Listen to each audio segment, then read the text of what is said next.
বিএনপির সাথে যেই দলগুলো ছিল সেই সকল দলকে সাথে নিয়ে বিএনপি 31 দফা দিয়েছে। 31 দফা মনে আছে না আপনাদের? 31 দফা দিয়েছে।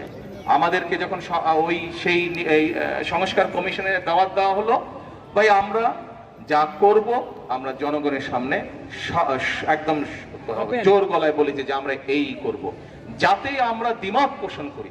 আরে ভাই, গণতন্ত্রের নিয়মিত হচ্ছে আমার কোনো ব্যাপারে মত থাকবে, কোনো ব্যাপারে দ্বিমত থাকবে, সেটা তো সমস্যা নাই। দ্বিমত আপনার সাথে থাকতেই পারে আমার, কিন্তু দ্বিমত থাকলে আমরা সেটি আলোচনা করব। আপনি আপনার পয়েন্ট বলবেন, আমি আমার পয়েন্ট বলবো। আপনার যদি যুক্তি থাকে আমি মেনে নেব, আপনার যদি যুক্তি না থাকে আমি মেনে নেব না। কিন্তু আমরা সংসদে কি দেখলাম?